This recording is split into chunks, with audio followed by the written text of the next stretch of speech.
जय हिंद। आज मेरा फिजिक्स का सेकेंड क्लास होगा।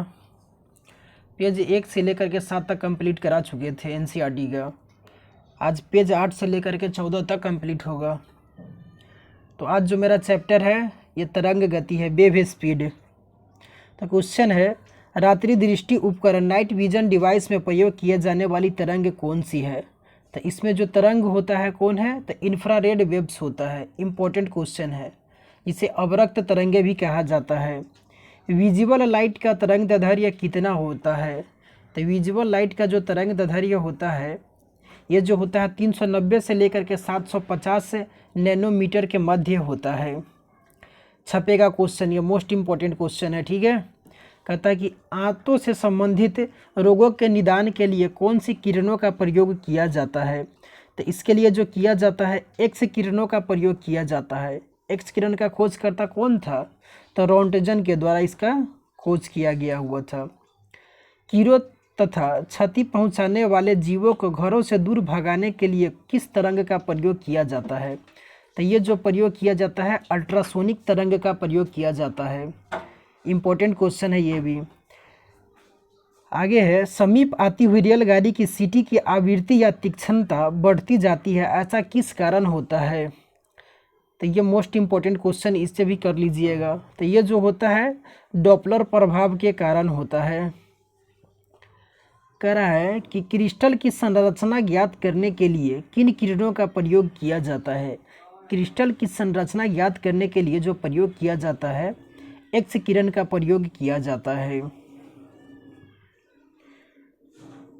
आगे अब इसके इधर कह रहा है कि प्रमुख विद्युत चुंबकीय तरंगे, जो प्रमुख विद्युत चुंबकीय जो तरंग है इसका मतलब कह रहा है कि विद्युत चुंबकीय तरंग खोजकर्ता और इसका जो परास है वो कह रहा है, और आवृत्ति फ्रीक्वेंसी कह रहा है, और इसका जो उपयोग कहाँ होता है। तो यहाँ से इम्पोर्टेंट है, सब डाटा याद करना होगा। कह रहा है कि गामा किरणें, तो गामा किरण का जो खोज किया गया था किसके द्वारा किया गया, तो हेनरी बैकरूल के द्वारा किया गया। लेकिन इसका नामकरण जो आता है कभी कभी इसमें रहता है रदरफोर्ड के द्वारा। इसका तरंग दैर्ध्य जो परास होता है, वेव लेंथ जो है 10⁻⁻14 मीटर से लेकर के 10⁻−10 मीटर तक है। और इसका जो आवृत्ति परास है, फ्रीक्वेंसी जो है 10⁻20 से लेकर के 10⁻18 तक होता है। इसका उपयोग कहाँ किया जाता है, तो गामा किरण का इसका उपयोग यहाँ से इम्पोर्टेंट हो जाएगा। नाभिकीय अभिक्रिया तथा कृत्रिम रेडियो सक्रियता में किया जाता है। एक्स किरण का जो कह रहा है कि डब्ल्यू.सी. रोंटगन के द्वारा इसका खोज किया गया। इसका जो तरंग दैर्ध्य परास है 10⁻−10 से लेकर के 10⁻−8 मीटर तक होता है। और आवृत्ति परास 10⁻18 से लेकर के 10⁻16 तक होता है। और इसका जो उपयोग किया जाता है चिकित्सा और औद्योगिक क्षेत्र में प्रयोग किया जाता है। तो पूछता है कि चिकित्सा और औद्योगिक क्षेत्र में किस किरण का प्रयोग किया जाता है। उसमें ऑप्शन रहेगा गामा किरण, पराबैंगनी किरण, एक्स किरण, दृश्य किरण। तो इसमें जो उपयोग किया जाता है तो एक्स किरण का प्रयोग किया जाता है। यहाँ से ये इम्पोर्टेंट है। आगे कह रहा है कि पराबैंगनी किरणें, इसका जो खोज करता है जोहान रीटर के द्वारा किया गया था। इसका जो तरंग दैर्ध्य पर जो परास है 10⁻−8 से लेकर के 10⁻6 मीटर तक है। और इसका जो फ्रीक्वेंसी है 10⁻16 से लेकर के 14 के बीच में इसका होता है। इसका जो उपयोग होता है सिकाई करने में, प्रकाश वैद्युत प्रभाव उत्पन्न करने और जीवाणुओं को नष्ट करने में पराबैंगनी किरणों का प्रयोग किया जाता है। इम्पोर्टेंट क्वेश्चन है ये भी। कोरोना में काफ़ी चर्चा था, जो ट्रेनों का जो किया जाता था, जो सफाई वफाई वगैरह जो किया जाता था जीवाणुओं को नष्ट करने के लिए। आगे कह रहा है कि दृश्य किरणें, विजिबल रेडिएशन जो होता है इसका जो कौन किया था, तो इसका जो किया था खोज न्यूटन के द्वारा किया गया था। इम्पोर्टेंट है। इसका जो होता है तरंग दैर्ध्य परास 3.9 से लेकर के 3.9 × 10⁻⁻7 मीटर से लेकर के 7.8 × 10⁻⁻7 मीटर तक ये इसका परास होता है। ठीक है, इनकी उपस्थिति से क्या होता है, दृश्य किरणें की उपस्थिति से जो होता है हमें वस्तु दिखाई देती है। तो इम्पोर्टेंट है। अवरक्त विकिरण जो है विलियम हर्शल के द्वारा इसका किया गया प्रयोग। इसी का ना देखे थे कि नाइट विजन का कैमरा में अवरक्त विकिरण का प्रयोग किया जाता है। अवरक्त तरंगे जो होता है इसी का प्रयोग किया जाता है। विलियम हर्शेल के द्वारा इसका किया गया था। 7.8 गुने 10⁻⁻7 से लेकर के 10⁻³ मीटर तक इसका वेवलेंथ होता है। और इसका जो फ्रीक्वेंसी होता है 10⁻12 से लेकर के 10⁻10 होता है। अब इसका फोटोग्राफी में सिकाई और टीवी के रिमोट कंट्रोल में इसका प्रयोग किया जाता है। आगे है कि शॉर्ट रेडियो वेव्स, लघु रेडियो तरंगे, इसका जो खोज करता है कौन सा है, तो हेनरिक हर्ट्ज के द्वारा किया गया था। 10⁻³ से मीटर से 1 मीटर तक इसका फ्रीक्वेंसी होता है, इसका वेवलेंथ होता है। और इसका जो फ्रीक्वेंसी जो होता है 10⁻10 से लेकर के 10⁻8 तक होता है। कहाँ इसका यूज होता है, तो रेडियो में, टेलीविज़न में, रडार और टेलीफोन में इसका उपयोग होता है। दोनों का होता है। दीर्घ रेडियो तरंग का भी वहाँ प्रयोग किया जाता है। लॉन्ग रेडियो वेव्स, इसका जो किया था कौन किया था, तो मार्कोनी के द्वारा किया गया था। 1 मीटर से लेकर के 10⁻4 मीटर तक इसका होता है तरंगदैर्घ्य परास इसका जो होता है। और 10⁻6 से लेकर के 10⁻4 तक इसका जो होता है फ्रीक्वेंसी होता है। इसका भी उपयोग जो किया जाता है रेडियो और टेलीविज़न के प्रसारण में किया जाता है। एक जो होता है लघु रेडियो तरंगे जो शॉर्ट, और एक जो होता है दीर्घ रेडियो तरंगे जो होता है लॉन्ग। ठीक है, आगे कह रहा है कि दीर्घ रेडियो तरंगे वायुमंडल की किस परत से परावर्तित होती है। Important question. दीर्घ रेडियो तरंगे जो है वायुमंडल के ये आयन मंडल से क्या होता है, परावर्तित होती है। कह रहा है कि कुलिज नलिका यानी कि ट्यूब का प्रयोग कौन सी किरणें उत्पन्न करने के लिए किया जाता है। तो इसका जो उपयोग किया जाता है कौन सी तरंग के लिए किया जाता है, तो एक्स किरण के लिए किया जाता है। कोबाल्ट 60 सामान्यतः विकिरण किरण चिकित्सा में क्यों प्रयोग होता है, तो कोबाल्ट 60 जो होता है ये गामा किरणों के उत्सर्जन के कारण इसका प्रयोग कहाँ होता है, तो चिकित्सा में इसका प्रयोग किया जाता है। इम्पोर्टेंट क्वेश्चन है ये।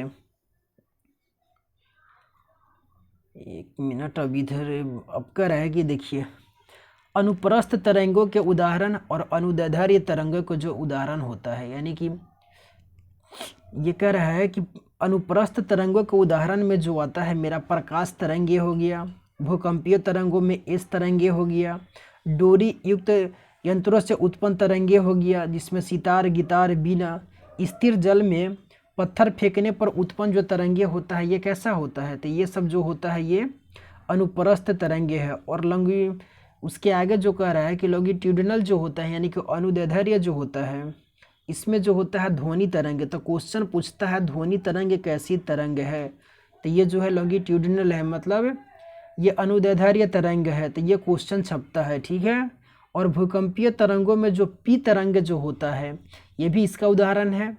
सर्पिलाकार जो स्प्रिंग से उत्पन्न जो तरंगे है ये भी अनुदैर्घ्य तरंग है, ये इम्पोर्टेंट क्वेश्चन हो जाता है। और अल्ट्रासाउंड तरंग जो है ये कैसा है, तो ये भी जो है अनुदैर्घ्य तरंग के उदाहरण है। एक रडार शत्रु के वायुयान की उपस्थिति का पता लगाने में कौन सी किरणों का उपयोग करता है, तो एक जो रडार होता है देखे थे अभी पीछे ही हम, रेडियो तरंगे का ये क्या करता है, ये उपयोग करता है। ठीक है, पराबैंगनी विकिरण, एक्स किरण, सूक्ष्म किरण व गामा किरणों को तरंग दैर्घ्य के आरोही क्रम क्या है। ये मतलब कि कह रहा है कि इसमें से मतलब कि आरोही क्रम एक होता है, मतलब कि बढ़ते क्रम कह रहा है, और अवरोही जो होता है ये क्या होता है, तो ये जो हो जाता है मेरा घटते क्रम हो जाता है। तब सबसे पहले जो होता है इसमें बढ़ते किरण में कह रहा था, गामा किरण का मतलब कि देख रहे हैं वेव लेंथ के बारे में पूछ रहा है, यानी कि तरंग दैर्घ्य। तो गामा किरण तो इससे ज़्यादा एक्स किरण, इससे ज़्यादा पराबैंगनी किरण, और इससे ज़्यादा जो होता है सूक्ष्म किरण का होता है। ठीक है, तो ये इम्पोर्टेंट क्वेश्चन है ये, क्योंकि ऐसा क्वेश्चन पूछता है आरोही क्रम और अवरोही क्रम ये दोनों पूछता है।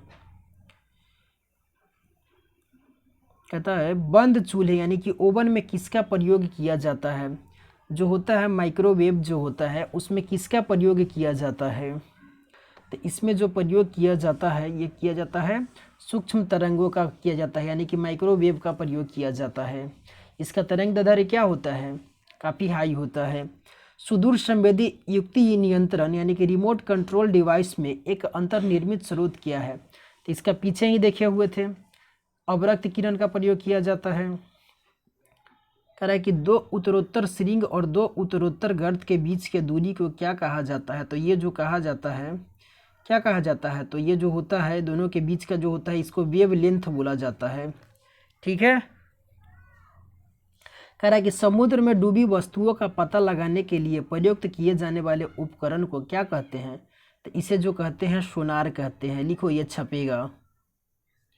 सोनार का जो प्रयोग होता है, समुद्र में डूबी वस्तुओं का पता लगाने के लिए प्रयुक्त किए जाने वाले उपकरण को क्या कहते हैं, सोनार कहते हैं। पेज 8 कंप्लीट हो गया। आगे जो चैप्टर है वो मेरा चैप्टर है कौन सा, ध्वनि चैप्टर है। तो कहता है सुपरसोनिक जेट यानी कि पराध्वनिक जेट से वायुमंडल की किस परत को क्षति पहुंचती है, तो ये जो क्षति पहुंचती है मेरा ओजोन परत को क्षति पहुंचती है। किसे मापने हेतु डेसिबल इकाई का प्रयोग किया जाता है, तो डेसिबल इकाई का प्रयोग क्यों किया जाता है, तो ध्वनि की तीव्रता मापने में जो प्रयोग किया जाता है ये डेसिबल में ही ध्वनि की तीव्रता को मापा जाता है। इंपॉर्टेंट क्वेश्चन कह रहा है कि ध्वनि के स्रोत व परावर्तित सतह के मध्य न्यूनतम दूरी कितनी होनी चाहिए जिससे कि प्रतिध्वनि स्पष्ट रूप से सुनाई दे सके, तो ये जो होता है एक्यूरेट इसमें दिया हुआ 16.5 मीटर, कहीं कहीं ऑप्शन में जो रहता है ये कितना रहता है, तो 17 मीटर भी देखने को मिलता है। तो राइट आंसर 17 मीटर ही ऑप्शन में रहेगा। कहता है कि वायु में ध्वनि का वेग कितना होता है, वायु में जो ध्वनि का वेग होता है ये कितना होता है, तो 343 मीटर प्रति सेकेंड होता है। Important question. सिनेमा घरों, बड़े सभागारों आदि में ध्वनि स्रोत बंद होने के कुछ देर बाद तक ध्वनि सुनाई देती है, ऐसा क्यों होता है, इसका क्या कारण है, तो अनुवर्तन है इसका, रिवेबरेशन जो होता है इसी के कारण ये होता है। तो इसमें देखते होइएगा हॉल समय सिनेमा हॉल में क्या किया जाता है, तो उसमें काफ़ी मतलब कि मोटा गद्दी टाइप में तो लगा दिया जाता है क्योंकि वो ऑब्जर्व कर लेता है साउंड को। चंद्रमा के धरातल पर दो व्यक्ति एक दूसरे की बात नहीं सुन सकते हैं, इसका क्या कारण है, तो इसका क्या कारण है कि चंद्रमा पर क्या है कि वायुमंडल वहाँ नहीं है। वह जैव पद्धति जिससे प्रसरव्य ध्वनि का प्रयोग किया जाता है उसे क्या कहते हैं, तो इसे जो होता है इसे सोनोग्राफी कहा जाता है। विश्व स्वास्थ्य संगठन के अनुसार 45 डेसिबल की तीव्रता वाली ध्वनि मानव के लिए सबसे क्या होता है कि उपयुक्त है, तो यहाँ से क्वेश्चन बनता है, ये इम्पोर्टेंट है। विश्व WHO के द्वारा 45 डेसिबल की जो तीव्रता वाली जो ध्वनि होती है यह मानव के लिए सबसे उपयुक्त माना गया है। चमगादड़ अंधेरी रातों में उड़ सकते हैं और अपना शिकार भी कर सकते हैं, इसका क्या कारण है, तो ये क्या है कि वे कह रहा है कि पराध्वनि तरंगे उत्पन्न करते हैं और उन्हीं के द्वारा क्या होते हैं वे निर्देशित होते हैं। टीवी रिमोट में किन तरंगों का प्रयोग किया जाता है, तो टीवी इसमें जो किया जाता है पीछे भी देखे थे अवरक्त तरंगों का इसमें प्रयोग किया जाता है। कह रहा है कि ध्वनि स्रोत और तीव्रता डेसिबल में यहाँ किया गया है कि साधारण बातचीत जो होता है ये कितना होता है, तो साधारण बातचीत जो है ये इसका जो डेसिबल में होता है 30 से 40 डेसिबल होता है। तेज बातचीत में जो होता है 50 से 60 डेसिबल होता है और तेज संगीत शोर जो होता है ये 80 डेसिबल से क्या होता है कि अधिक होता है। और पेड़ पत्तों की सरसराहट होता है जो 10 से 20 डेसिबल होता है, तो ये क्वेश्चन छपेगा। पेड़ पत्तों की सरसराहट जो होता है ये ऑप्शन में 20 डेसिबल वहाँ दिया रहता है, तो ये मोस्ट इम्पोर्टेंट कर लीजिएगा। सायरन जो होता है पुलिस एम्बुलेंस में जो होता है 110 से 120 डेसिबल इसका साउंड उत्पन्न करता है। और जेट विमान जो होता है ये सबसे अधिक करता है, कितना, तो 140 से 150 डेसिबल के बीच में जेट विमान का होता है। औद्योगिक यंत्र जो होता है कल कारखाने जो होता है इससे जो साउंड उत्पन्न होता है 100 से 120 डेसिबल होता है, तो इसमें मेरा 3 इम्पोर्टेंट है। साधारण बातचीत छोड़ दीजिए, ये याद होना चाहिए। पेड़ पत्तों की जो सरसराहट होता है ये 20 डेसिबल के बराबर। उसके आगे कहता है जेट विमान जो होता है 140 से 150 डेसिबल के होता है, और औद्योगिक जो क्षेत्र होता है इसमें 100 से 120 होता है। महिलाओं की आवाज़ पुरुषों की अपेक्षा तीक्ष्ण होती है, क्योंकि महिलाओं की आवाज़ का जो तारतम्य होता है, ये जो पिच जो होता है, ये क्या होता है, अधिक होता है। यहाँ ठीक है। अब इसके आगे देखिए, टेलीविज़न ग्राही के दूरस्थ नियंत्रण में कौन सी विद्युत चुम्बकीय विकिरण प्रयोग किया जाता है। तो ये क्वेश्चन लगातार आ रहा है, ठीक है, ये क्वेश्चन बहुत बार पूछा भी जा चुका है। तो इसमें कौन सा होता है, तो अवरक्त विकिरण का प्रयोग किया जाता है। जब सितार और बांसुरी एक ही स्वर पर बजाया जाए तो उनसे उत्पन्न ध्वनि का जो भेद होता है, मतलब कि इसमें जो अंतर होता है साउंड टिम्बर के आधार पर किया जा सकता है, मतलब कि ध्वनि में जो गुणता होती है इसके आधार पर किया जा सकता है कि कौन सा सितार है और कौन सा जो बांसुरी बजाया जा रहा है। कहता है कि जल, लोहा और नाइट्रोजन में ध्वनि के वेगों का आरोही क्रम कह रहा है, ठीक है। ये लिखिए, छपेगा क्वेश्चन, क्योंकि ऐसा क्वेश्चन बहुत बार पूछा जा चुका है, ठीक है। तो जल में, लोहा और नाइट्रोजन में ध्वनि का जो आरोही क्रम होता है, कहने का मतलब क्या होता है कि बढ़ता क्रम। तो आरोही क्रम सबसे ज़्यादा किस में जो होगा, ध्वनि किस में सबसे ज़्यादा होगा, तो लोहा में होगा। सबसे अधिक जो साउंड करेगा लोहा में होगा, उसके बाद जल में होगा, तब नाइट्रोजन में होगा, ठीक है। ये आरोही क्रम और मतलब कि बढ़ता हुआ दे रहा है। तो सबसे पहले नाइट्रोजन यहाँ कम में है, उससे ज़्यादा मेरा जल में है, उससे ज़्यादा जो सबसे जो हो जाएगा ये किस में हो जाएगा, तो सबसे अधिक जो हो जाएगा ये लोहा में होगा। कह रहा है कि ध्वनि की चाल जो होता है ठोस माध्यम में सर्वाधिक होता है, ठीक है। उसके बाद द्रव माध्यम में, तब जो गैसीय माध्यम में जो होता है सबसे कम होता है। तो ठोस, द्रव और गैस, सबसे अधिक ठोस में हो गया, उसके बाद द्रव में होता है, और सबसे जो कम होता है वह गैसीय में होता है। कहता है कि तापमान की ध्वनि के वेग पर क्या प्रभाव पड़ता है, तापमान का ध्वनि पर क्या प्रभाव पड़ता है। तो तापमान के घटने से ध्वनि का जो वेग होता है क्या होता है, ये घट जाता है। कहता है कि ध्वनि किस प्रकार माध्यम से होकर के नहीं गुजर सकती है। तो ध्वनि के लिए माध्यम की जरूरत होता है। ये जो वैक्यूम होता है, जो जिसे निर्वात कहा जाता है, तो इसमें क्या होता है कि साउंड जो होता है वो ट्रेवल नहीं कर पाता है। तो इम्पोर्टेंट क्वेश्चन है ये भी। कहता है कि ध्वनि तरंगे ठोस तथा गैस दोनों माध्यमों में गमन कर सकती है, ठीक है। तथा धातु में ध्वनि का वेग जो होता है सबसे अधिक होता है, ठीक है। ऊपर भी हम इसे देख चुके हैं। कहता है कि स्टेथोस्कोप जो है किस सिद्धांत पर कार्य करता है, जो डॉक्टर के पास होता है, तो किस सिद्धांत पर कार्य करता है। तो ये जो होता है क्या करता है कि ध्वनि के परावर्तन पर ये कार्य करता है। एकॉस्टिक्स में किसका अध्ययन किया जाता है। एकॉस्टिक्स में ये लुटेरा प्रश्न है, ठीक है, पूछ दिया जाएगा तो पता नहीं चलेगा कि क्या है।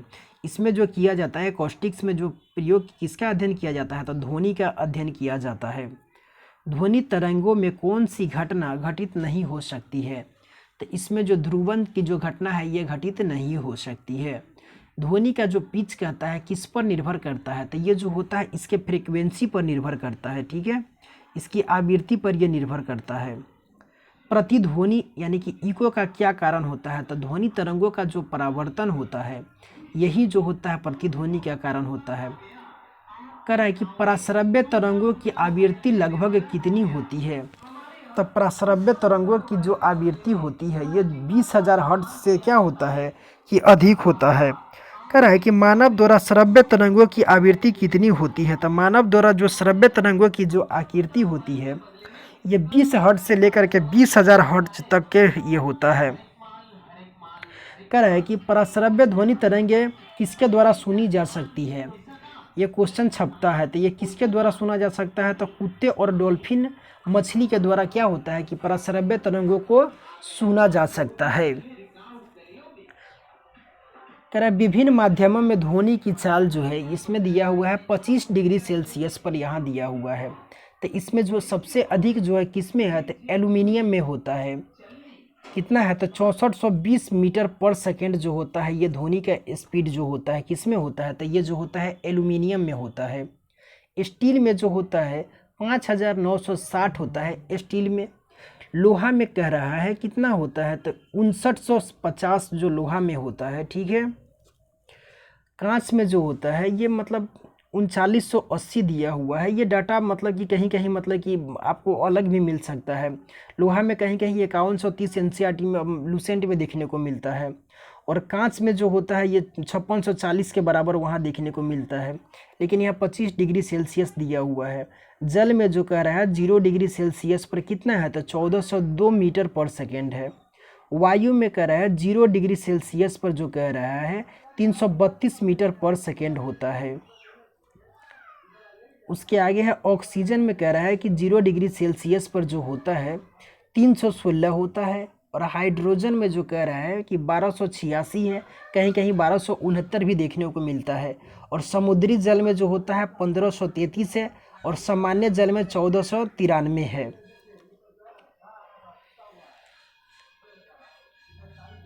चलिए ध्वनि भी कंप्लीट हो गया। 1 मिनट, कहीं कहीं पूछ देता है कि 0 डिग्री सेल्सियस पर सबसे अधिक जो हो जाएगा तो वो हो जाएगा मेरा एल्युमिनियम में, सबसे अधिक तो कांच में हो जाएगा। एक एल्युमिनियम का 6400 है, कांच का इसमें 3980 दिया हुआ है, कहीं कहीं इसका डाटा अलग रहता है, 5600 भी रहता है। ठीक है, ऊष्मा और ऊष्मागतिकी हीट एंड थर्मोडायनेमिक्स जो दिया हुआ है, थोड़ा पीडीएफ ये दिखाई, अच्छा करेंगे। हाइड्रोजन से भरे हुए गुब्बारे को पृथ्वी से छोड़ने पर गुब्बारे में क्या परिवर्तित होगा, तो गुब्बारे का जो डायमेंशन होगा इसमें क्या होगा, किसके डायमेंशन में क्या होगी कि वृद्धि होगी। ठीक है, इम्पॉर्टेंट क्वेश्चन है ये। इसके जो आयाम है यानी कि गुब्बारे, हाइड्रोजन से भरे हुए गुब्बारे को पृथ्वी से छोड़ने पर गुब्बारे में क्या परिवर्तित होगा, तो गुब्बारे के जो आयाम होगा डायमेंशन में ये वृद्धि होगी। तेज हवा रात्रि में ओस नहीं बनने का क्या कारण होता है, तो इस समय क्या होता है, वाष्पीकरण की जो दर होता है ये तेज होता है। इम्पोर्टेंट क्वेश्चन है। कमरे में रखे रेफ्रिजरेटर का दरवाज़ा खोल देने पर कमरे के तापमान पर क्या प्रभाव पड़ेगा, तो कमरे का जो तापमान होता है ये क्या होगा, बढ़ जाएगा। इसलिए क्या किया जाना चाहिए, रेफ्रिजरेटर का दरवाज़ा खोल करके कभी नहीं सोना चाहिए। ठीक है, कमरे का तापमान क्या होगा, घटने के सिवाय ये बढ़ने लगता है लोगों को कि घटेगा, लेकिन ये बढ़ जाता है। वह थर्मामीटर जो 2000 डिग्री सेल्सियस मापने हेतु उपयुक्त हो उसे क्या कहा जाता है, तो पूर्ण विकिरण तापमापी या पाइरोमीटर कहा जाता है। पीछे भी इसे देखे हुए थे, उच्च ताप को मापने के लिए किसका प्रयोग किया जाता है, तो पाइरोमीटर का। पूर्ण विकिरण तापमापी या पाइरोमीटर इसे कहा जाता है। इंपॉर्टेंट क्वेश्चन है। कह रहा है कि मेजरमेंट्स ऑफ टेम्परेचर, तापमापन जो है फ़ारेनहाइट, सेल्सियस और केल्विन, इसका जो कहता है कि फ्रीजिंग पॉइंट कितना है, बॉइलिंग पॉइंट बराबर भाग 1 भाग, तो ये सब कर रहा है फ़ारेनहाइट। इस सब में किसका, सेल्सियस, केल्विन, 0 डिग्री, सब पर पानी का मतलब कि फ़ारेनहाइट में कितना है हिमांक किसका, तो 32 डिग्री फ़ारेनहाइट पर होता है। ठीक है, सेल्सियस में जो पानी जो है 0 डिग्री सेल्सियस पर पानी क्या होता है, जम जाता है। केल्विन में कितना, तो 273 केल्विन पर जो होता है क्या होगा, इसका फ्रीजिंग पॉइंट हो जाता है किसका, पानी का। बॉइलिंग पॉइंट जो होता है ये 212 डिग्री फ़ारेनहाइट पर इसका क्वथनांक होता है, मतलब कि वो बनने लगेगा। और सेल्सियस पर तो 100 डिग्री सेल्सियस पर वाष्प बनकर उड़ने लगता है। और बॉइलिंग इसका जो है मतलब कि केल्विन कहेगा तो इसमें 100 बढ़ जाता है, 273 केल्विन है तो इसमें बॉइलिंग जो होगा इसका 100 केल्विन 373 केल्विन होता है। इसका बराबर भाग है तो फ़ारेनहाइट का 180 और सेल्सियस 100 और केल्विन भी 100। एक भाग जो होता है 1 डिग्री फ़ारेनहाइट 1 डिग्री सेल्सियस और केल्विन पर 1 डिग्री केल्विन जो हो जाता है। ठीक है, आगे कह रहा है क्वेश्चन, परम शून्य ताप से क्या तात्पर्य है, मतलब कि परम शून्य जो ताप है, कह रहा है कि सैद्धांतिक रूप से जो न्यूनतम संभव ताप होता है वही परम शून्य ताप कहलाता है। स्वचालित इंजनों में हिमरोधी के रूप में किस पदार्थ का प्रयोग किया जाता है, मोस्ट इंपॉर्टेंट क्वेश्चन है। तो एथिलीन ग्लाइकोल का प्रयोग किया जाता है। कह रहा है कि जब बर्फ पिघलती है तब इसके आयतन पर क्या प्रभाव पड़ता है, जब बर्फ पिघलता है तो इसके आयतन पर क्या प्रभाव पड़ता है, इसका आयतन जो है घटने लगता है। थर्मोस्टेट यंत्र का संबंध तापक्रम से है जिसका उपयोग किसी निकाय का दाब स्वनियंत्रण मतलब प्रेशर सेल्फ कंट्रोल करना होता है। किसका, तो थर्मोस्टेट यंत्र का जो होता है इसका। कहता है कि रेफ्रिजरेटर में थर्मोस्टेट का प्रमुख कार्य क्या काम है, तो एक समान तापमान को बनाए रखना इसका काम होता है। रेफ्रिजरेटर में खाद्य पदार्थों को ताज़ा रखने हेतु कितना तापमान आवश्यक है? तो इसमें जो तापमान जो होता है 4 डिग्री सेल्सियस पर मतलब कि अच्छा सूटेबल होता है। स्वस्थ मनुष्य के शरीर का सामान्य तापमान कितना होता है? तो एक स्वस्थ मनुष्य का जो शरीर का, ये छपेगा क्वेश्चन, ये क्वेश्चन कह रहा है, इस क्वेश्चन को लिखिए, छपेगा, इम्पोर्टेंट क्वेश्चन है। एक स्वस्थ मनुष्य के शरीर का जो तापमान होता है ये एक्यूरेट जो होता है 36.9 डिग्री सेल्सियस होता है। केल्विन पर अगर पूछा जाए तो कितना केल्विन हो जाता है? तो 310 केल्विन हो जाता है। ऐसे अगर 36.9 डिग्री जो होता है सेल्सियस होता है ये एक्यूरेट होता है। केल्विन पर 310 केल्विन हो जाता है, ठीक है। और अगर फ़ारेनहाइट पर पूछेगा तो 98 दशमलव कितना हो जाता है, 6 डिग्री फ़ारेनहाइट पर ये हो जाता है। तो ये इम्पोर्टेंट है। कहता है उबलते हुए जल की तुलना में भाप से हाथ अधिक जलता है। मतलब कि उबला हुआ जो जल होता है इससे कम जलता है, लेकिन भाप में क्या होता है, इसमें जो उसमें अधिक मतलब कि जलन महसूस होता है। तो इसमें क्या होता है कि भाप में जो गुप्त ऊष्मा होता है जिसे लेटेंट हीट कहा जाता है, ये क्या होता है, इसमें जो होता है ये अधिक होता है। शुष्क बैटरी, ड्राई बैटरी में अमोनियम क्लोराइड और जिंक क्लोराइड विद्युत अपघट्यों का प्रयोग किया जाता है। लिखिए, छपेगा, ये भी इम्पोर्टेंट क्वेश्चन है। तो शुष्क बैटरी में अमोनियम क्लोराइड और जिंक क्लोराइड दोनों का प्रयोग किया जाता है, विद्युत अपघट्यों का प्रयोग किया जाता है।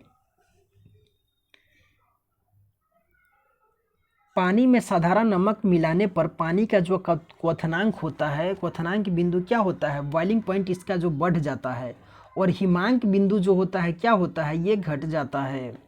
इम्पोर्टेंट कहता है कि सेंटीग्रेड और फ़ारेनहाइट तापक्रम किसके डिग्री मतलब कि एक समान रहते हैं। तो ये जो होता है -40 डिग्री से पर जो क्या होता है कि सेंटीग्रेड और फ़ारेनहाइट का जो होता है तापक्रम दोनों एक समान होता है डिग्री। कहता है कि शीशे की छड़ जब भाप में रखी जाती है तो इसकी लंबाई पर क्या प्रभाव पड़ेगा। तो इसका जो लंबाई जो होता है ये बढ़ जाता है। सर्दियों में लोहे के टुकड़े और लकड़ी के टुकड़े को छूने पर लोहे का टुकड़ा ठंडा क्यों लगता है। तो इसका क्या कारण है कि लकड़ी की तुलना में लोहा में जो क्या होता है ऊष्मा का अधिक क्या है, सुचालक होता है। लोहा जो होता है ऊष्मा का अधिक सुचालक होता है, इसी कारण। कह रहा है कि यदि वायु का तापमान बढ़ता है तो उसकी जलवाष्प उसकी ग्रहण करने की क्षमता पर क्या प्रभाव पड़ता है। तो वायु का तापमान अगर बढ़ जाएगा तो उसका क्या होगा, जलवाष्प जो ग्रहण करेगा उसका भी क्षमता जो होगा इंक्रीज हो जाएगा, बढ़ेगा। पदार्थ की ऊष्माधारिता किस पर निर्भर करती है। तो पदार्थ की जो ऊष्माधारिता होता है पदार्थ की विशिष्ट ऊष्मा पर यह निर्भर करता है। साफ मेघ रहित रातों की तुलना में मेघाच्छादित रातें अपेक्षा अधिक गर्म होती है, क्योंकि बादल पृथ्वी तथा हवा से ऊष्मा विकिरण को रोकते हैं।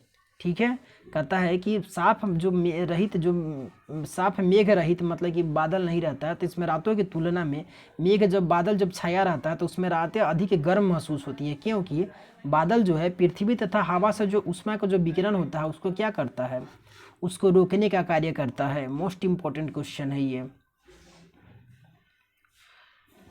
जब जल को 0 डिग्री सेल्सियस से 10 डिग्री सेल्सियस पर गर्म किया जाता है तब इसके आयतन पर क्या प्रभाव पड़ेगा।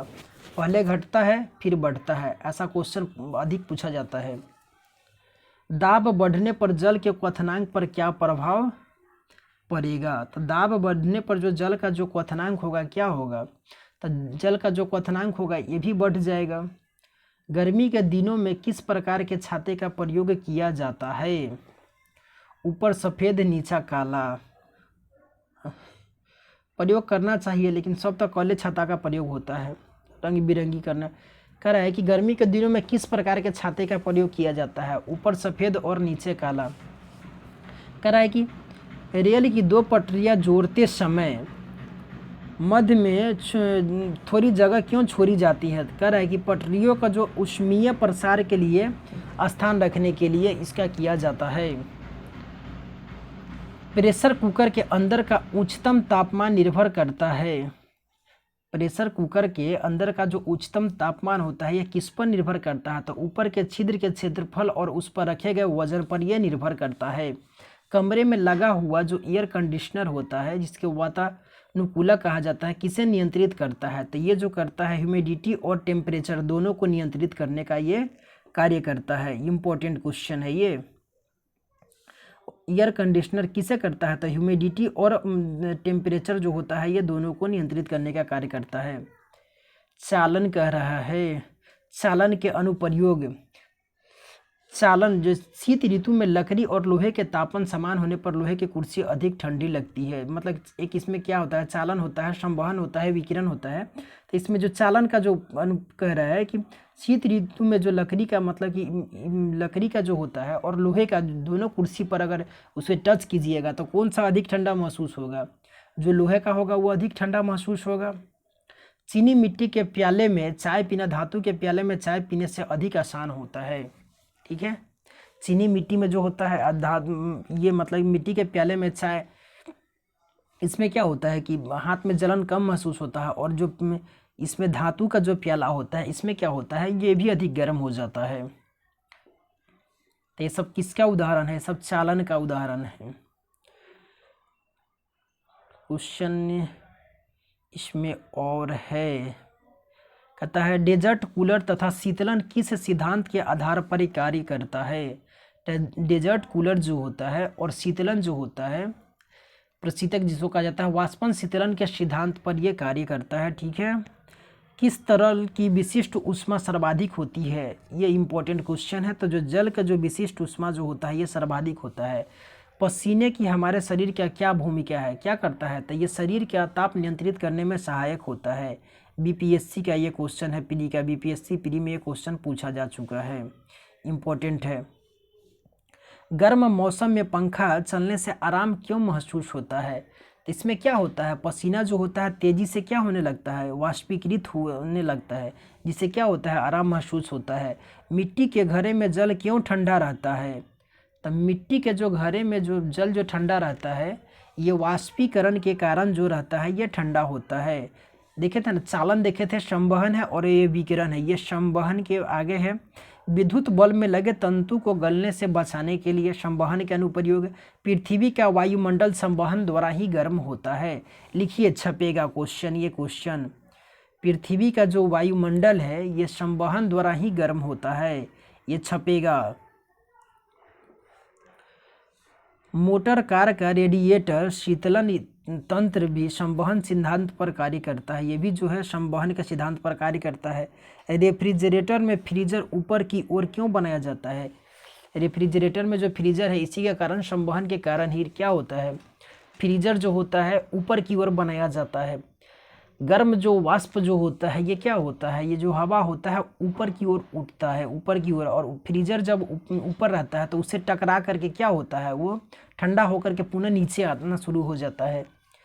तो ये सब जो उदाहरण है किसका उदाहरण है? तो ये संवहन क्या उदाहरण हो गया। कहता है कि थर्मस बोतल में पेय पदार्थों को कुछ समय तक उसी ताप पर रखने के लिए उसकी दीवारों पर किस पदार्थ की परत चढ़ाई जाती है? तो ये जो है रजत, सिल्वर लेयर का इसका किया जाता है, इम्पोर्टेंट है। प्रेशर कुकर में खाना जल्दी क्यों पक जाता है? क्योंकि दाब बढ़ने पर जो पानी का जो क्वथनांक जो बॉइलिंग होता है ये क्या होता है, ये बढ़ जाता है। हीट किसका उदाहरण है? हीट जो उदाहरण है ये किसका है? तो ऊर्जा का उदाहरण है। सीटी स्कैन करने में कौन सी किरणें उपयोग की जाती है? पीछे भी देख चुके थे। तो एक्स किरण का उपयोग किया जाता है, एक्सरे सब नहीं किया जाता है। तो सीटी स्कैन तो एक्स किरण। कहता है कि आदर्श गैस, आइडल गैस की आंतरिक ऊर्जा किस राशि पर निर्भर करती है? मोस्ट इम्पॉर्टेंट क्वेश्चन है। तो आदर्श गैस की जो आंतरिक ऊर्जा होती है ये केवल उसके ताप पर निर्भर करती है। बर्फ का अपने गलनांक पर पिघलना किस प्रक्रम के उदाहरण है? तो बर्फ का अपने गलनांक पर जो पिघलना होता है ये समतापी प्रक्रम का उदाहरण है, मोस्ट इम्पॉर्टेंट। निम्न तापी से उत्पन्न निम्न ताप कैसे प्राप्त किया करते हैं? कहता है कि निम्न तापी में उत्पन्न निम्न ताप कैसे प्राप्त करते हैं? तो एडियाबेटिक प्रोसेस के द्वारा इसे प्राप्त किया जाता है।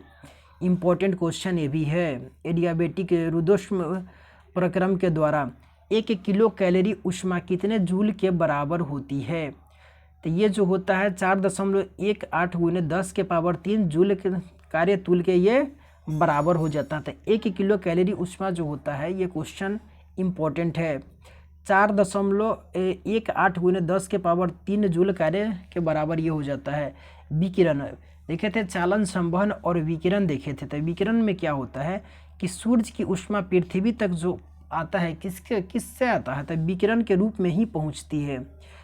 रेडिएशन जो होता है विकिरण के रूप में ही ये पहुंचती है। पॉलिश किए गए जूते धूप में जल्दी गर्म नहीं होते हैं, विकिरण का अनुप्रयोग। ठीक है, कहता है कि सर्दियों में सफ़ेद कपड़े, गर्मियों में सफ़ेद कपड़े पहनना अधिक आरामदायक होता है, क्योंकि सफ़ेद कपड़े जो होता है ऊष्मा का अधिकांश भाग को क्या कर देता है? परावर्तित कर देता है। इसी प्रकार जो होता है सर्दी में क्या होता है कि काला कपड़ा पहनना आरामदायक होता है। क्यों? क्योंकि ये ऊष्मा का क्या करता है? अवशोषित कर लेता है।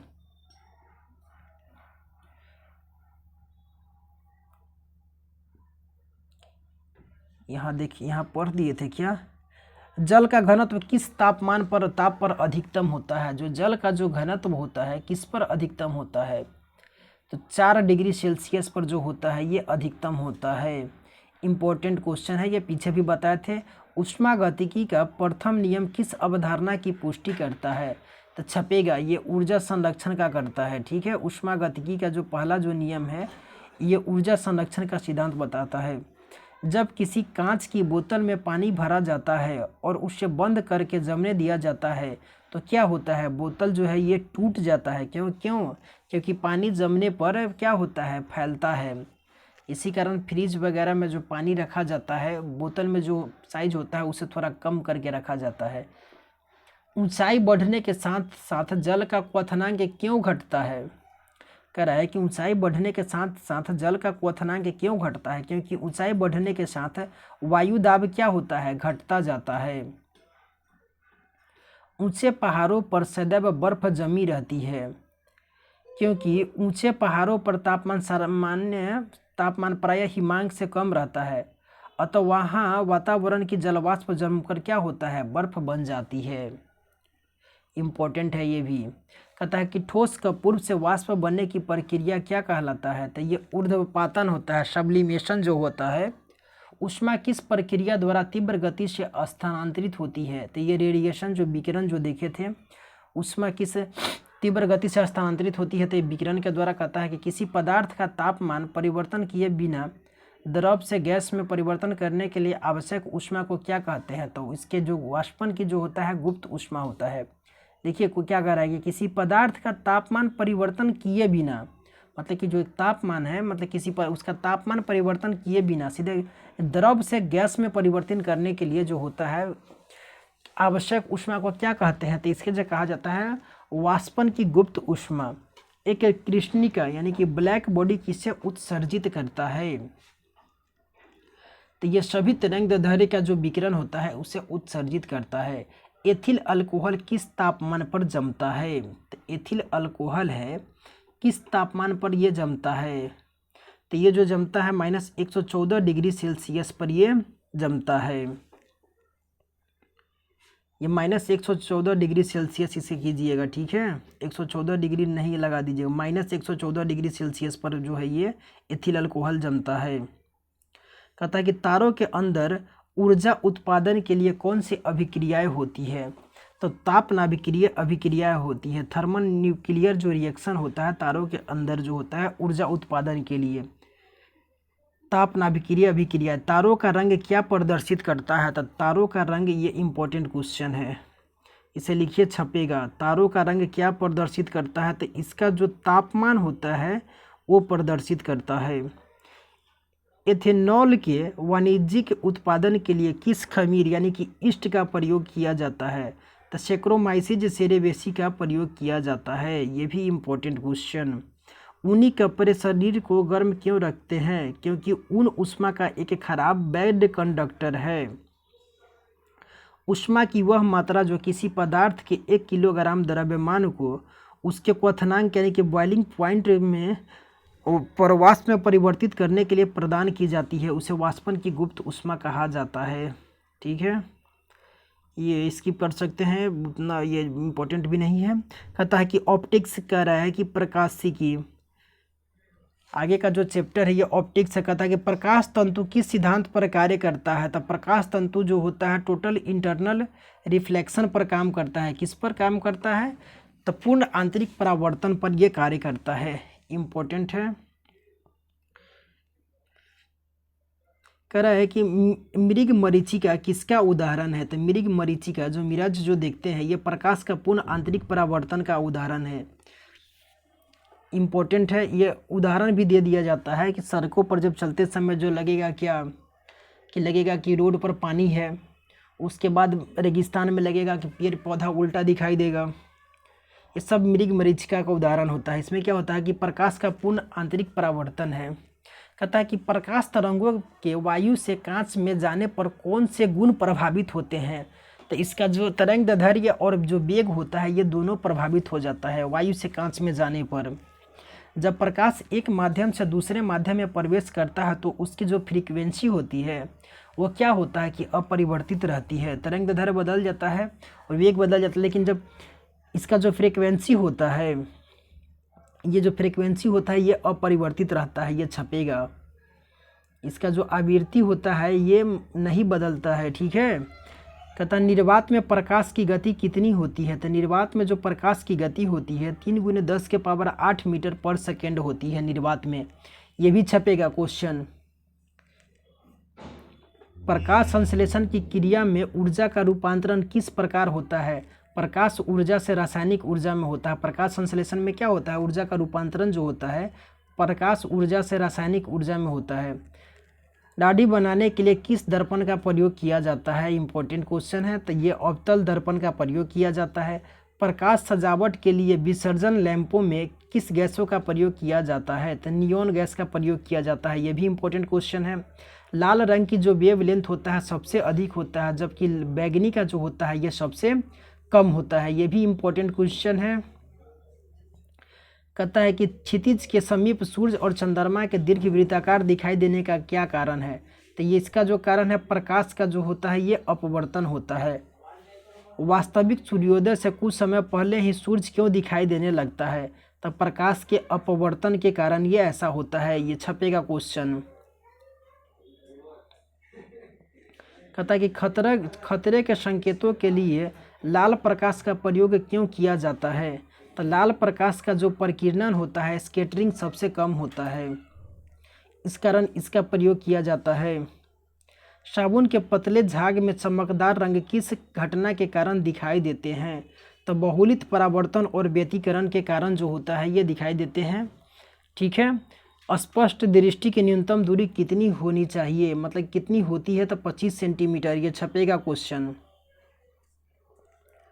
अतः दीर्घ तरंगों की अपेक्षा वायुमंडल द्वारा लघु तरंगें अधिक प्रकीर्ण होती है, इसलिए आकाश का रंग हमें क्या दिखाई देता है? तो नीला दिखाई देता है। तंतु प्रकाशिकीय संचार यानी कि फाइबर ऑप्टिक कम्युनिकेशन में संकेत किसके द्वारा प्रदान किया जाता है? तो इसमें जो प्रदान किया जाता है प्रकाश तरंगों के माध्यम से प्रदान किया जाता है। यदि वायुमंडल अनुपस्थित हो प्रकाश का प्रकीर्णन नहीं होगा और इसलिए आकाश हमें कैसा दिखाई देगा? काला दिखाई देगा। विभिन्न माध्यमों में प्रकाश की चाल मीटर पर सेकेंड में कह रहा है कि निर्वात में कितना होता है प्रकाश की चाल जो होता है 3×10⁸ मीटर पर सेकेंड होता है। कांच में 2×10⁸ मीटर पर सेकेंड होता है। जल में हो जाता है 2.25×10⁸ मीटर पर सेकेंड होता है। रॉक सॉल्ट में जो होता है 1.96×10⁸। तारपीन का तेल में 2.04×10⁸। नाइलॉन में होता है 1.96×10⁸। तो इसमें जो कभी कभी दे देता है प्रकाश की चाल जो पूछ देता है कि मतलब कि इसका क्रम पूछ देता है कि सबसे अधिक किस में होता है। तो सबसे अधिक जो होता है निर्वात में पहला स्थान पर, पहला जो आएगा ये किस में आएगा? तो निर्वात में हो जाएगा। उसके बाद किस में आएगा? तो उसके बाद में मेरा जो आ जाएगा जल में आ जाएगा 2.25। उसके बाद में तेल दे देता है। तो उसके बाद में तारपीन का जो होता है तेल होता है इसमें 2.04। और उसके बाद जो आता है किस में आएगा? तब जो आ जाएगा मेरा कांच में आ जाएगा। तो ये क्रम दे देता है निर्वात, कांच, जल, तेल, तारपीन का तेल, ये सब दे देगा। तो निर्वात में मेरा कितना हो गया 3 × 10 के पावर 8। उसके बाद में जल में हो जाता है 2.25। उसके बाद जो हो जाएगा तारपीन का तेल 2.04। उसके बाद में कांच में जो हो जाता है ये 2 हो जाता है। × 10 के पावर 8 सब में कर लीजिएगा। कहता है कि परंपरागत कैमरे के किस भाग से आँखों के रेटिना का तुलना की जा सकती है। तो इसका जो तुलना किया जाता है किससे किया जाता है, तो इसका जो फिल्म होता है फिल्म से इसका तुलना किया जा सकता है। कहता है कि एंडोस्कोप किस सिद्धांत पर कार्य करता है, तब प्रकाश के पूर्ण आंतरिक परावर्तन पर कार्य करता है। ठीक है, प्रकाश विकिरण की प्रकृति कैसी होती है, तब तरंग और कण दोनों के समान होती है। किसी अपारदर्शी वस्तु का रंग उस रंग के कारण कैसा होता है जिस रंग को वह क्या करेगा, वह परावर्तित करेगा, तो वैसा ही उसका रंग दिखाई देगा जिसे वो परावर्तित करेगा। कहता है कि हीरा उच्च अपवर्तनांक के कारण चमकता है, क्योंकि हीरे का अपवर्तनांक अधिक होता है, इसलिए तराशने पर उसकी चमक क्या होती है, बढ़ जाता है। तो हीरा का जो उच्च अपवर्तनांक के कारण ही ये क्या होता है, चमकता है। हीरे का अपवर्तनांक जो होता है अधिक होता है, इसलिए तराशने पर उसकी चमक क्या होती है, बढ़ जाती है। प्रकाश की गति किस माध्यम में सबसे कम होती है, प्रकाश की गति किस माध्यम में सबसे कम होती है, तो ये जो हीरा होता है इसमें सबसे कम होता है। अस्त होते समय सूर्य लाल रंग का क्यों दिखाई देता है, तब प्रकाश के स्कैटरिंग के कारण, जो पीछे भी देखे हुए थे। जब इलेक्ट्रॉनिक पुंज को फास्फोरस कोटेड पर्दे पर फोकस करके बिंबों को पर्दे पर प्रदर्शित करना क्या कहलाता है, तो ये जो होता है रोस्टर स्कैन होता है। दूरदृष्टि दोष निवारण के लिए किस लेंस का प्रयोग किया जाता है, तो दूरदृष्टि के लिए किया जाता है उत्तल लेंस का, और निकट दृष्टि दोष के लिए अवतल लेंस का प्रयोग किया जाता है। नीला, हरा और लाल तीनों को क्या कहा जाता है, तब प्राथमिक रंग कहा जाता है। इसको याद रखिएगा, नहला, नीला, हरा, लाल जो होता है ये प्राइमरी रंग होता है। वस्तु के त्रिविमीय 3D प्रतिरूप को अंकित तथा पुनरावृत्ति करने की तकनीक को क्या कहा जाता है, तो इसे जो कहा जाता है होलोग्राफी कहा जाता है। प्रकाश का रंग किससे निर्धारित होता है, तो प्रकाश का जो रंग होता है उसके तरंग दैर्ध्य से निर्धारित होता है।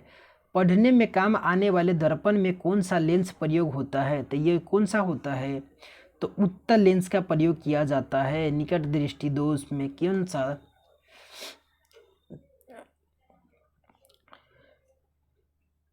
दूरदृष्टि दोष में इसमें हो जाएगा, तो इसमें उत्तल लेंस में मतलब कि दूरदृष्टि में उत्तल लेंस मतलब कि इसमें क्या होता है, निकट मतलब कि निकट की वस्तु मतलब इसमें क्या होता है, दूर की वस्तु तो साफ दिखाई देती है, लेकिन जो निकट का होता है वो दिखाई नहीं देता है।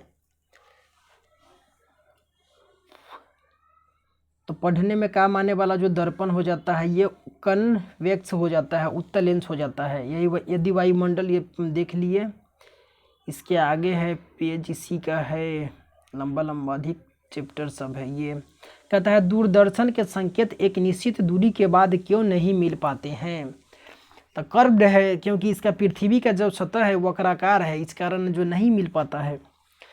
कहता है कि दूरदर्शन प्रसारण में श्रव्य तरंगों का प्रेषण करने के लिए किस तकनीक का प्रयोग किया जाता है, तो आवृत्ति मॉड्यूलेशन, जो फ्रीक्वेंसी मॉड्यूलेशन जिसे FM भी कहा जाता है, तो इसका प्रयोग किया जाता है। कहता है किसी व्यक्ति का पूरा प्रतिबिंब देखने के लिए ये क्वेश्चन छपेगा, कहता है कि किसी व्यक्ति का पूरा प्रतिबिंब देखने के लिए एक समतल दर्पण की न्यूनतम ऊंचाई कितनी होनी चाहिए, तो जितना व्यक्ति का ऊंचाई है उसके ऊंचाई की आधी होनी चाहिए। ठीक है, कहता वाहनों में पृष्ठ दृष्टि मतलब दर्पण मतलब कि रियर व्यू मिरर के रूप में दृश्यावलोकन के लिए उत्तल दर्पण का प्रयोग किया जाता है, तो उत्तल दर्पण यहाँ इंपॉर्टेंट है। कहता है कि रेटिना पर किस प्रकार का चित्र बनता है, तो वस्तु से छोटा और उल्टा बनता है। ठीक है, वस्तु से जो रेटिना पर जो प्रतिबिंब बनता है तो वस्तु से छोटा बनता है और उल्टा बनता है।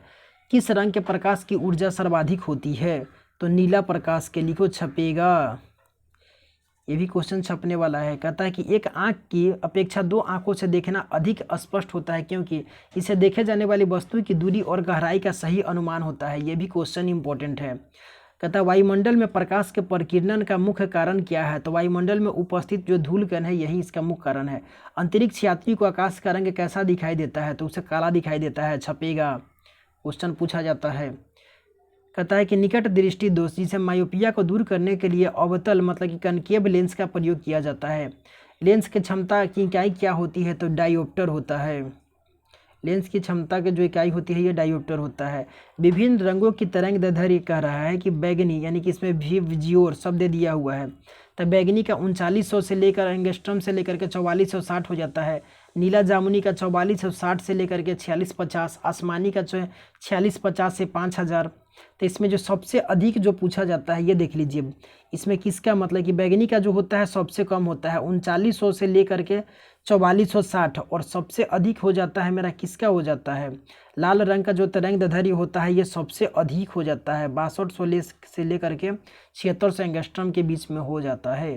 तो सबसे अधिक जो होता है लाल और जो कम होता है ये बैगनी का हो जाता है, बस दो ही याद रखिए। कहता है कि आकाश के परावर्तन तथा जल के कणों द्वारा अधिक प्रकीर्णन के कारण समुद्र हमें कैसा दिखाई देता है? तो नीला प्रतीत होता है। ठीक है, ये भी क्वेश्चन पूछा जाता है। तो आकाश के परावर्तन तथा जल के कणों द्वारा अधिक प्रकीर्णन के कारण जो होता है समुद्र नीला दिखाई देता है।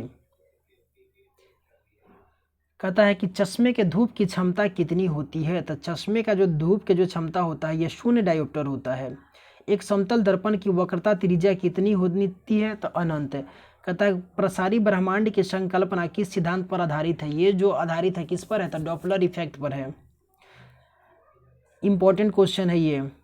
कहता है कि जल में वायु का बुलबुला एयर बबल जो होता है किस प्रकार के लेंस की तरह व्यवहार करता है? तो ये अवतल लेंस की तरह व्यवहार करता है। Important question.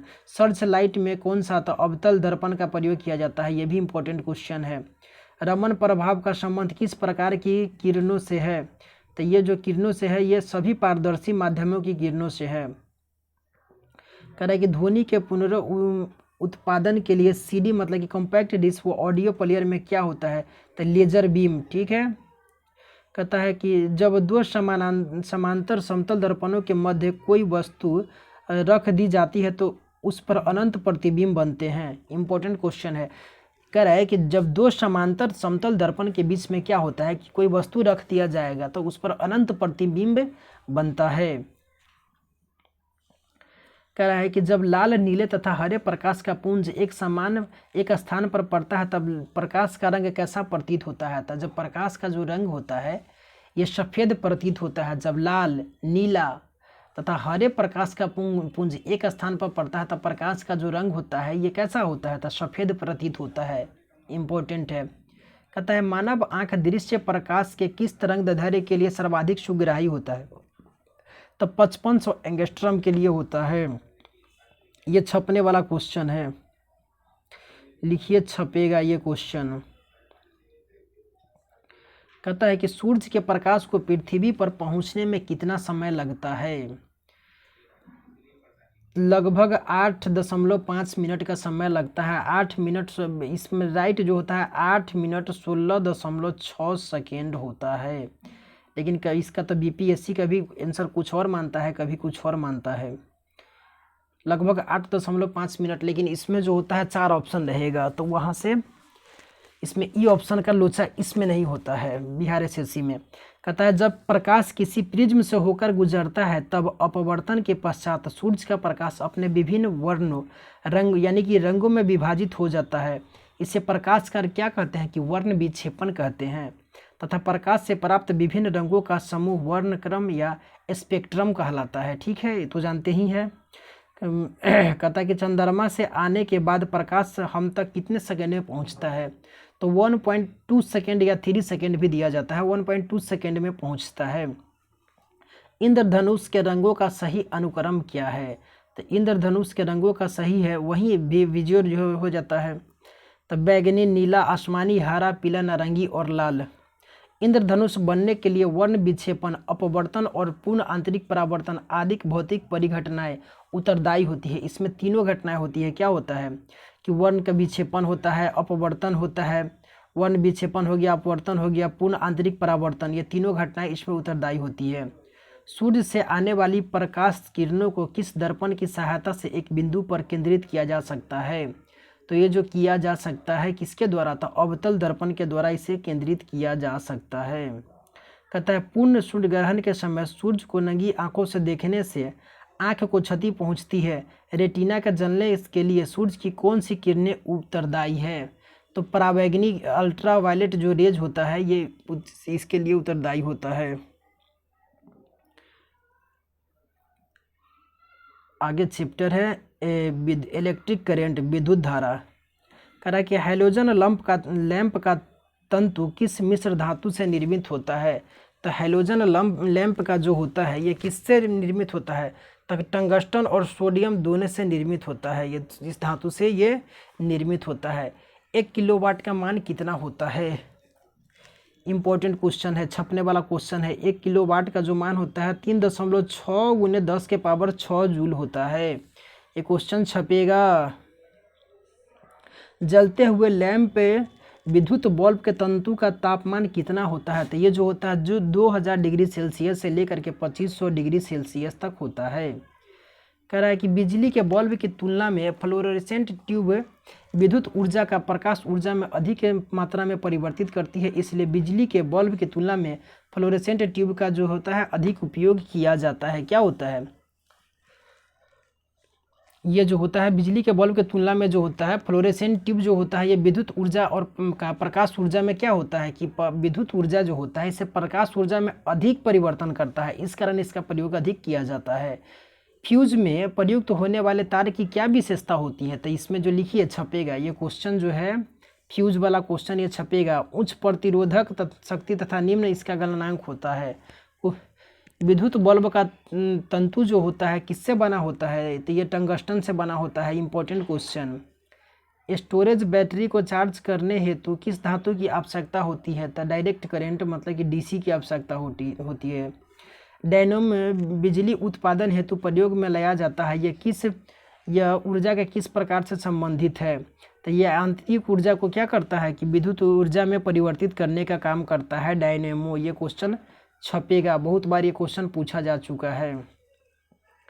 कम वोल्टेज पर कार्य करने पर विद्युत मोटर जो होता है जल जाता है, क्योंकि वे अधिक विद्युत धारा खींचते हैं। जो वोल्टेज के प्रतिलोमानुपाती जो होती है ये क्या होता है अधिक वोल्टेज खींचने लगता है ये, जिससे जलने की संभावना अधिक हो जाता है। टरबाइन और डायनेमो से बिजली को प्राप्त करने में ऊर्जा के किस रूप को विद्युत ऊर्जा में परिवर्तित किया जाता है? तो ये टरबाइन व डायनेमो से बिजली को प्राप्त करने में ये क्या करता है विद्युत ऊर्जा में परिवर्तित करता है। किसको? तो यांत्रिक ऊर्जा को जो ये विद्युत ऊर्जा में परिवर्तित कर देता है। ठीक है, यांत्रिक ऊर्जा को विद्युत ऊर्जा में। कहता है कि घर में सुरक्षित विद्युत सप्लाई से पावर सप्लाई के लिए उपयोग में लाए जाने वाले फ्यूज तार पीछे भी देख चुके हैं। ये कैसा होता था? निम्न गलनांक से निर्मित होते हैं। ट्रांसफार्मर किसके लिए उपयुक्त होता है? तो ट्रांसफार्मर जो होता है विद्युत धारा के वोल्टेज को नियंत्रित करने का कार्य करता है। कौन? तो ट्रांसफार्मर। कहता है कि प्रत्यावर्ती धारा को दिष्ट धारा में यानी कि एसी को डीसी में परिवर्तित करने वाले यंत्र को क्या कहा जाता है? तो इसे रेक्टिफायर कहा जाता है। इम्पोर्टेंट है ये भी। विद्युत बल्ब के भीतर कौन सी गैस भरी होती है? तो ऑर्गन गैस भरी होती है, ये छपेगा। कहता है कि विद्युत धारा में समान आवेश एक दूसरे को प्रतिकर्षित करते हैं, जबकि विपरीत आवेश एक दूसरे को क्या करते हैं? आकर्षित करते हैं। मानव शरीर में विद्युत प्रतिरोधक कितना होता है? तो मानव शरीर का 10⁻6 ओम होता है। विद्युत प्रतिरोध जो होता है 10⁻6 ओम होता है। ये इम्पोर्टेंट क्वेश्चन है। 10 के पावर क्या होता है? 6 ओम हो जाता है। कहता है कि सामान्य ट्यूबलाइट में कौन सी गैस भरी होती है? तो आर्गन के साथ पारावाष्प जो होता है मरकरी वेपर ये भरी होती है। करता है कि प्रतिदीप्त लैंप में कौन सी गैस भरी होती है? तो इसमें जो होता है फ्लोरोसेंट बल्ब में जो होता है ये क्या होता है कि मरकरी और नियॉन होता है। विद्युत चालकता की दृष्टि से सर्वाधिक जो सुचालक कौन धातु होती है? तो सर्वाधिक जो सुचालक जो होता है क्या होता है? तो चांदी होता है, छपेगा। पृथ्वी के विभव को शून्य माना जाता है क्योंकि पृथ्वी से कोई आवेश लेने या देने पर इसके विभव में कोई परिवर्तन जो होता है ये नहीं होता है। पृथ्वी के जो विभव को क्या माना जाता है? इसको शून्य माना जाता है। कहता है कि आर प्रतिरोध वाले एक तार को पिघला करके उसकी आधी लंबाई के तार में ढाला जाता है। ठीक है, तो तार का नया प्रतिरोध क्या होगा? तो R/4 हो जाएगा। इम्पोर्टेंट क्वेश्चन है ये, क्या हो जाएगा? R/4 हो जाएगा। ठीक है, कहता है कि विद्युत आवेश को भंडारित करने के लिए किस उपकरण का प्रयोग किया जाता है? तो किसका प्रयोग किया जाता है? तो कैपेसिटर का प्रयोग किया जाता है। विद्युत आवेश को भंडारित करने के लिए किस उपकरण का प्रयोग किया जाता है? तो कैपेसिटर का प्रयोग किया जाता है। विभव क्या निर्धारित करता है? तो आवेश प्रवाह की जो दिशा होता है, पोटेंशियल या वोल्टेज जो होता है, विभव क्या निर्धारित करता है? तो आवेश प्रवाह की दिशा करता है। किसी चालक तार के प्रतिरोध पर तापमान बढ़ने से क्या प्रभाव पड़ता है? तो चालक का जो प्रतिरोध होता है ये क्या होता है? तो बढ़ जाता है। इम्पोर्टेंट क्वेश्चन है ये। किसी चालक तार के प्रतिरोध पर तापमान बढ़ने से उसका क्या प्रभाव पड़ता है? तो चालक का जो प्रतिरोध होता है ये बढ़ता है। श्वेत प्रकाश को नली में कैसे उत्पन्न किया जाता है? तो तंतु को गर्म करके। ये भी इम्पोर्टेंट क्वेश्चन है। विद्युत ऊर्जा को यांत्रिक ऊर्जा में परिवर्तित करने वाले युक्ति कौन सी है? तो ये कौन सा है? तो विद्युत जो मोटर होता है ये होता है, ये इम्पोर्टेंट है। क्या करता है ये? विद्युत ऊर्जा को यांत्रिक ऊर्जा में कौन करता है? तो विद्युत मोटर करता है। विद्युत चुंबकीय प्रेरण पर आधारित युक्ति के दो उदाहरण कौन से हैं? तो डायनामो और विद्युत मोटर। कह रहा है कि प्रत्यावर्ती धारा और विभवांतर को मापने के लिए क्रमशः अमीटर और वोल्ट मीटर का प्रयोग किया जाता है। इस क्वेश्चन को लिखिए, छपेगा। प्रत्यावर्ती धारा और विभवांतर को वोल्ट मीटर और प्रत्यावर्ती धारा को अमीटर के द्वारा। अतिचालक का प्रतिरोध कितना होता है? तो अतिचालक का जो प्रतिरोध होता है लगभग 0 होता है। त्वरित चालक बनाने के लिए किस धातु का प्रयोग किया जाता है? तो इसका जो प्रयोग किया जाता है त्वरित चालक जो होता है लाइटिंग कंडक्टर के रूप में, इसमें जो प्रयोग किया जाता है ये तांबा का प्रयोग किया जाता है। तो पेज 14 तक मेरा कंप्लीट हो गया। एनसीईआरटी का 21 पेज है, इसमें टोटल एक दिन और क्लास चलेगा तो मेरा फिजिक्स ख़त्म हो जाएगा। ठीक है, धन्यवाद।